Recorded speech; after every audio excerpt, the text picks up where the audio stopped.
Our readings are taken from Rays of the One Light, the weekly commentaries in the Bible and Bhagavad Gita by Swami Kriyananda. This week is Perfection is Self-Transcendence. Truth is one and eternal. Realize oneness with it in your deathless self within. The following commentary is based on the teachings of Paramahansa Yogananda. We begin this week with a passage from the Gospel of St. Matthew, chapter 5. Love your enemies, bless them that curse you, do good to them that hate you, and pray for them which despitefully use you and persecute you. If ye love them which love you, what reward have ye? Do not even the tax collectors the same? And if ye salute your brethren only, what do ye more than others? Do not even pagans so? Be ye therefore perfect, even as your Father which is in heaven is perfect. This teaching is a continuation of last week's lesson. To love all equally is possible only by seeing God everywhere, in others as well as in oneself. See whatever comes to you unasked for as a manifestation of His will. Be grateful for the pains you experience, for they are healing strokes of His love. Sometimes healing is effected only by strong measures, but His love for you is manifested in the very attempt to heal. Strive always to be impersonal, as though whatever happens to you were happening to someone else. Persecution gives us the supreme opportunity to deny the thought, this is happening to me, and to affirm our inner freedom from the thought of ego. Don't allow the negative perceptions of others to become your own self-definition. Seek God. This is the true goal of life. Though how difficult to cling to in the midst of hatred, spite, and persecution, the Bhagavad Gita tells us in the 7th chapter, out of thousands, one strives for spiritual attainment, and out of many blessed true seekers who strive assiduously to reach me, one, perhaps, perceives me as I am. O truth seeker, be one among all those thousands who seeks the supreme goal. Thus, through Holy Scripture, God has spoken to mankind. Om, Om, Om.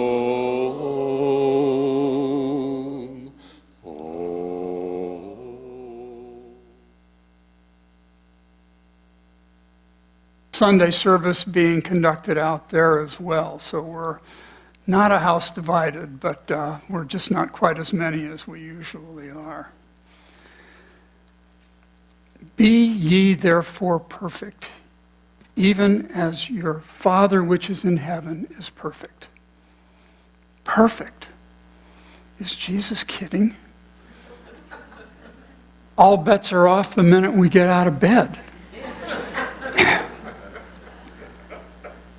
Jesus is not demanding that we be perfect. He knows very well that we're not. Even His apostles made a mess of things at times. We are human, and our human condition is incapable of being perfect. I think what he is saying is, remember who you are. You're a child of God, not a child of your limitations. Live from that understanding and not from any other. Okay, but how? To live as children of God, all we have to do is love. It's such a simple instruction. Love what is lovable and love what isn't. Maybe that seems impossible at times, but Jesus is saying, just try, let it flow. Love, after all, is what God used to make us, and it is what we are. Don't accept your humanity as bondage. We break free of that bondage every time we expand our sympathies, when we transcend a selfish desire, and when we resist the pull of our emotions. Now, of course, that's not so easy. In the Bhagavad Gita, Krishna is telling Arjuna repeatedly that he must learn to stand alone. The battle of Kurukshetra is mainly one of shaking off the hypnosis of our social conditioning, of ceasing to conform to the dictates of mass opinion. It means bravely resisting those who would hold us back from our quest to live as yogis and to become self-realized. Courage is essential, and I want to talk more about that. It's our affirmation for this morning. It's essential in achieving the self-transcendence that Michael spoke of in the reading. Courage means being able to say, as Jesus did, "Forgive them, for they know not what they do," those who would stand in our way of becoming self-realized. Courage is essential to overcome the barriers that keep us bound to this cosmic wheel of karma and incarnation. It's what's absolutely necessary for us to attain our soul's liberation. When most people think of courage, it draws to mind stories of heroic deeds of men and women risking their lives to rescue others from great harm, imminent danger, and even death. We think of firemen running into burning buildings to save children, soldiers leading a charge in the face of enemy fire, or a stranger braving the rush of traffic to snatch a toddler out of harm's way, out of the way of oncoming cars. These are indeed extraordinary acts of courage that deserve our admiration. They speak of a selfless attitude, an attitude that is definitely pointed in the direction of self-transcendence.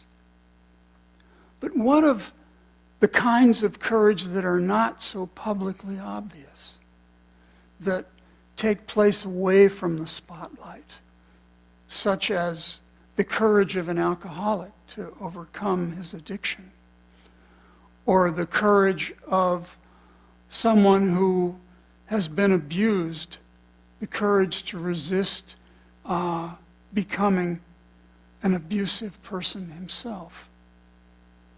It seems to me that sustained courage over a period of years is perhaps the highest expression of all.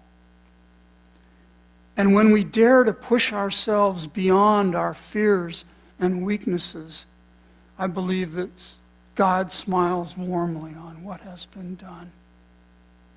Swami Kriyananda in the reading this morning identified 4 kinds of courage. Blind courage, the kind that is reactive, that we see in sudden death-defying rescue situations. Passive courage, such as the ability to absorb a major loss without falling apart.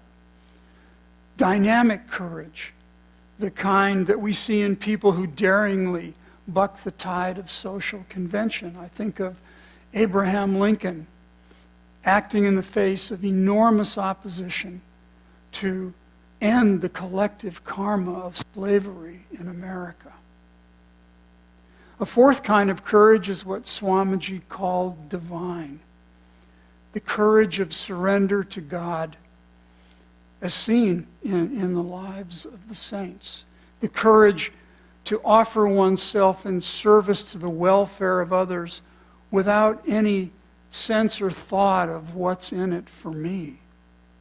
Divine courage seeks no prize other than the love and joy of living for God alone. We might think of Gandhi, of Mother Teresa, of Sister Gyanamata, and of course of Swamiji himself. I can think of no better example of courage than the one that he modeled for us every day of his life. To me, the greatest lesson in all that he accomplished and in all that he endured is the display of inner peace and joy that he did display no matter what was crashing around him. The good news is the difference between him and us is really not as great as we sometimes might think. He just knew where to put his faith, and he never allowed it to waver. That's all it takes. But that's also a lot. He showed us that no one is ever alone when he is centered in God and Guru. You know, each of us has a unique story as to how we got here. We have come from diverse backgrounds, and some have come from diverse parts of the world. Many of us have been seeking for quite some time a spiritual path, and others may have been called to it quite unexpectedly. But we all have one thing in common. We would not be in this temple today sharing each other's friendship and support were it not for the courage of one man, Swami Kriyananda. He has given us a global Ananda family that is devoted to serving the highest potential in each one of us. What a precious thing, what a precious gift his life has been to all of us. But Ananda's family is not perfect either. We aspire to self-transcendence, but we still have a ways to go in order to get there. We have our worldly desires, our attachments, our worries, even our petty concerns. But why else would we be here except to have our rough edges smoothed in the same way that a rock tumbler rounds and smooths the shape of rocks into ones of beauty. Self-transcendence is a process, one tumble at a time, in which the edges of our little egoic tendencies are worked on until there is nothing left that is not divinely attuned. The point to recognize is that your life and mine are the same as that of Arjuna.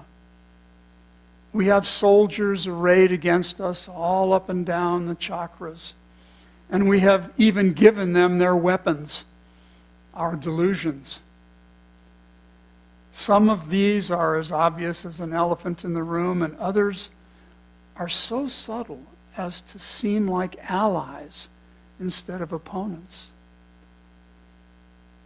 Take, for example, our sense of I and me and mine, or the pride we might feel in certain personal achievements.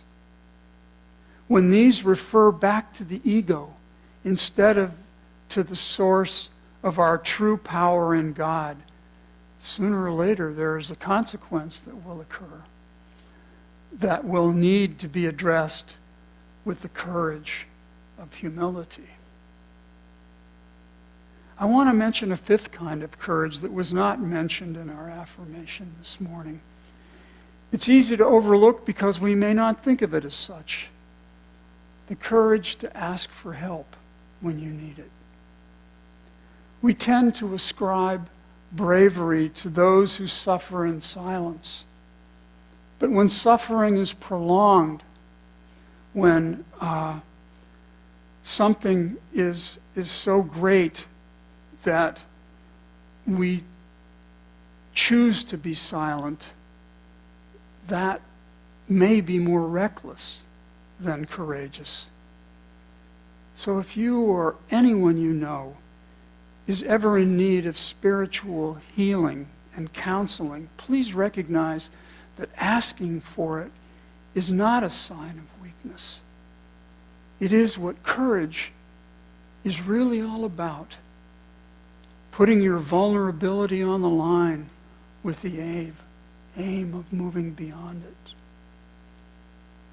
Self-transcendence happens one step at a time. We start where we are with what we can do. And gradually the steps get bigger and easier to take. I'll share a personal story that to me has been very instructive. When I was a boy, I was afraid to hang upside down on a crossbar by my knees. At school recess, all my friends would do it, and they would laugh and be having fun, but I was sure it was dangerous, and that if I tried, I would slip and fall on my head and break my neck. So I never gave it a try.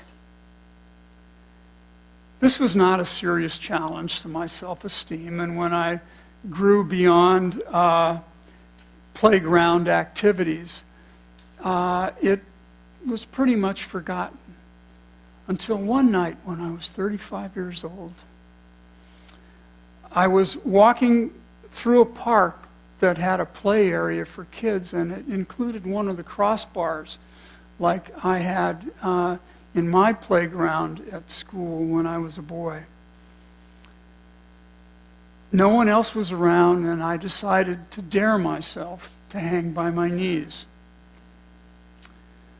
As I let go of the bar with my hands and lowered my body down, I heaved a very happy sigh of relief and a smile with satisfaction. I was okay. I had done it, and I had not fallen on my head. In a small but not insignificant way, I had taken a self-transcending step by conquering that little childhood fear. All that to say, it's never too late to deal with whatever frightens you or whatever you consider to be a weakness in yourself. What is little or big for each of us is going to be different. But each of us knows what those issues are that are keeping us from the inner peace and contentment that we want.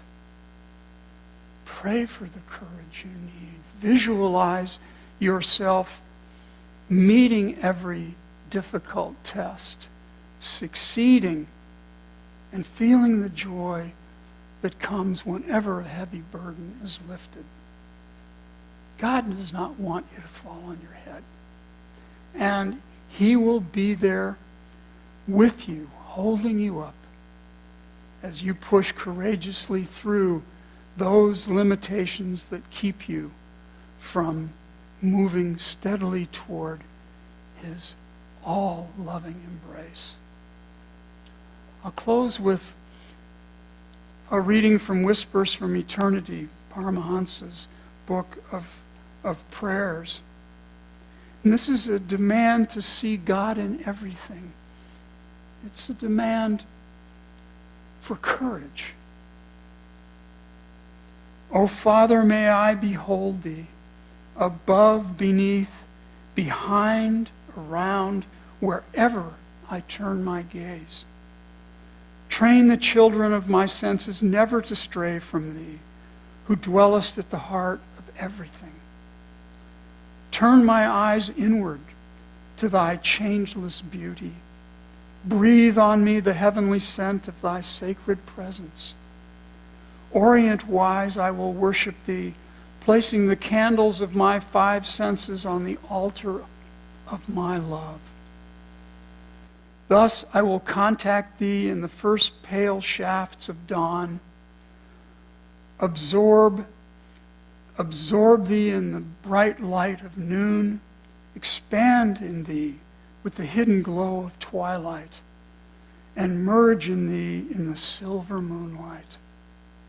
Always will I keep thee alight on my inner altar, the mystic taper of my love for thee.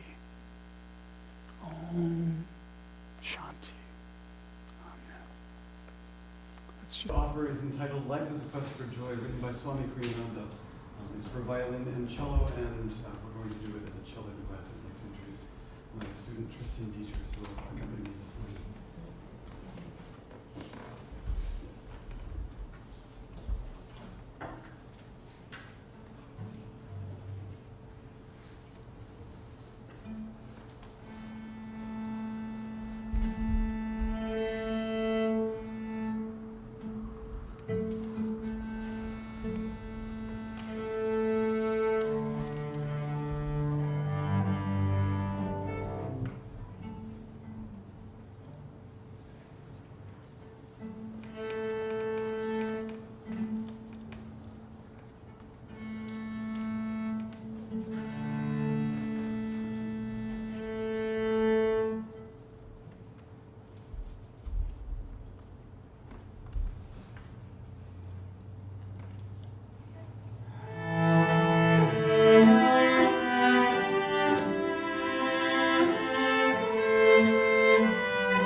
Amen.